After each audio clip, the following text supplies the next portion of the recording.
بسم اللہ الرحمن الرحیم الحمد لأہلہ والصلاة لأہلها اما بعد۔ محترم ناظرین و سامعین، گھر کے سکون کو برباد کرنے کے اسباب میں سے ایک سبب شوہروں کی اور شادی شدہ حضرات کی غلطیاں ہیں جو وہ اپنی بیوی سے متعلق کرتے ہیں، جس کا ارتکاب عام طور پر کیا جاتا ہے۔ انہی غلطیوں میں سے ساتویں خطرناک غلطی جو عام طور پر شوہر لوگوں سے، خامد حضرات سے ہوتی ہے، وہ یہ ہے کہ بیوی کی چھوٹی چھوٹی باتوں پر نکتہ چینی کرتے ہیں۔ حتیٰ کہ یہ نکتہ چینی یہاں تک بڑھ جاتی ہے کہ ہر وقت بیوی کو شک کی نظر سے دیکھنے لگتے ہیں۔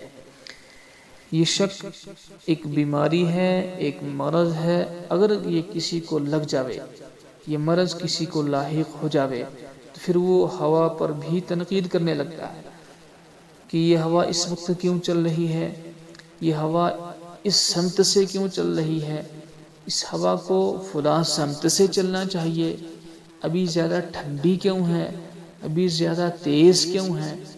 تو بیوی کو بھی وہ شک کی نگاہ سے دیکھنے لگتا ہے کہ میری بیوی کو کوئی میسج تو نہیں کر گیا، کوئی میسج لا کے تو نہیں دے گیا، میری بیوی کسی سے فون پہ بات تو نہیں کرتی ہے، میری بیوی کو کسی نے فون تو نہیں کیا، یہ فون پہ کسی سے چیٹ تو نہیں کر رہی ہے، وغیرہ وغیرہ۔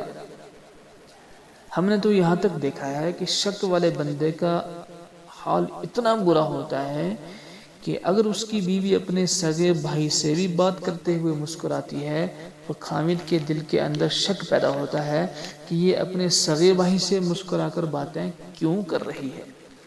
آپ اندازہ تو کیجئے، کیا عقل پہ پردے پڑ گئے کہ ایک شادی شدہ لڑکی اپنے بھائی سے بھی اگر پیار سے بات نہیں کر سکتی تو پھر کس سے کر سکتی ہے؟ اس کی بنیاد وہی تنقید والی طبیعت ہے۔ چھوٹی چھوٹی باتوں پہ تنقید کی عادت یہ اچھی نہیں، یہ بہت بری عادت ہوتی ہے۔ کئی لوگوں کو تو دیکھا گیا کہ دسترخوان پر آ کر بیٹھیں گے، دسترخوان کے اوپر انواع اقسام کی چیزیں بنی ہوئی ہیں، مگر ان میں سے اچھی چیزوں کی تعریف کرنے کے لیے ان کی زبان سے ایک لفظ نہیں نکلتا، اور اگر چٹنی میں نمک تھوڑا سا زیادہ ہو تو فوراً کہیں گے کہ چٹنی میں نمک زیادہ کیوں، یہ فلاں چیز زیادہ کیوں، یا وہ چیز کم کیوں، ایسا کیوں ویسا کیوں۔ تنقید تو فوراً کر دیتے ہیں اور تعریف کی کبھی بھی توفیق نہیں ہوتی۔ پیر فقیر حضرت مولانا ذوالفقار علی نقشبندی دامت برکاتہ نے ایک واقعہ لکھا ہے۔ فرماتے ہیں کہ ایک جگہ ہمارا جانا ہوا، وہاں پر ایک وزیر صاحب تھے۔ ان کی بیوی نے اپنے میاں کی، اپنے شوہر کی یہ بات بتائی کہ ساری زندگی ہم نے ان کے کھانے خود پکائے، لیکن آج تک انہوں نے کھانے کی تعریف کبھی نہیں کی۔ جتنے مہمان آتے ہیں تعریف کر کے جاتے ہیں، جتنے لوگ آتے ہیں تعریف کر کے جاتے ہیں، اور ہمارے لیے اپنے شوہر کے زبان سے کبھی تعریف کے کلمات نہیں نکلے۔ وہ کہتے ہیں کہ ہمارے لیے جو کھانا پکا تھا وہ بھی بہت اچھا، بہت عمدہ تھا۔ ہم نے خامد سے کہا کہ کھانا ماشاءاللہ بہت اچھا ہے۔ اب جب اس نے یہ بات اپنی بیوی کو بتائی تو بیوی آگ بگولا ہو گئی کہ تمہیں تو کبھی توفیق نہ ملی دو لفظ کہنے کی۔ چنانچہ کہتے ہیں کہ اس وقت ہمیں یہ احساس ہوا کہ یہ بہت بڑی غلطی ہے کہ انسان چھوٹی چھوٹی باتوں پہ نکتہ چینی تو فوراً شروع کر دے اور اس کی زبان سے کبھی خیر کے کلمات، کبھی تعریف کے کلمات نہ نکلیں۔ کئی نوجوانوں کو دیکھا گیا کہ باہر دوستوں کی محفل میں وہ گلاب کے پھول بنے ہوئے ہیں، وہ محفل کی رونق بنے ہوئے ہیں، لیکن جب گھر کے اندر آتے ہیں تو کریلا نیم چڑھا، اس طرح منہ بنا کے آتے ہیں، ایسے کڑوے بن کے آتے ہیں کہ بندہ تھو تھو کر دے۔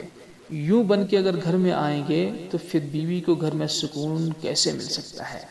اگر بیوی کو سکون نہیں ملے گا تو وہ تمہیں بھی سکون سے جینے نہیں دے گی۔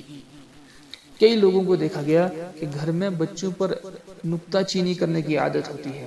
ذرا سا اونچا بولے تو کیوں بول پڑے، ارے بچے ہیں، کھیلیں گے کودیں گے نہیں، بھاگیں گے دوڑیں گے نہیں تو پھر کریں گے کیا۔ تو نکتہ چینی کی عادت نہیں ہونی چاہیے. اصولی باتیں ہوں تو ان کو سمجھانا چاہیے، بڑی باتوں کو بتانا چاہیے، چھوٹی چھوٹی باتوں کو نظر انداز کر دینا چاہیے. خاوندوں کو چاہیے، شادی شدہ حضرات کو چاہیے کہ چھوٹی چھوٹی باتوں کو اگنور کر دیں، ان کو نظر انداز کر دیں، ان کو برداشت کر لیں. چھوٹے بچوں کی باتیں ہوں یا بیوی کی باتیں ہوں یا والدین کی باتیں ہوں یا دیگر لوگوں کی باتیں ہوں، ان کو برداشت کرنا چاہیے. ہاں اگر کوئی بڑی بات ہو جو اصولوں کے خلاف ہو یا شریعت میں گناہ ہو، ان کو تو سمجھانا چاہیے، اس پر تو ایکشن لینا چاہیے. ایسا تو کرتے نہیں، بچے نماز چھوڑ رہے ہیں، بچے شریعت کے خلاف کر رہے ہیں، اصول کے خلاف کر رہے ہیں، الٹی الٹی ہے، بڑے بڑے بڑے بلنڈر بچے کرتے ہیں، اس پہ تو روکتے ٹوکتے نہیں. چھوٹی چھوٹی باتوں پہ، معمولی باتوں میں نکتہ چینی کرنے کی عادت ہوتی ہے. یہ چیز اچھی نہیں، اس غلطی سے بھی بچنا چاہیے، ورنہ گھروں کا سکون غارت ہو جائے گا. اللہ تعالی عمل کی توفیق عطا فرمائے. آمین یا رب العالمین.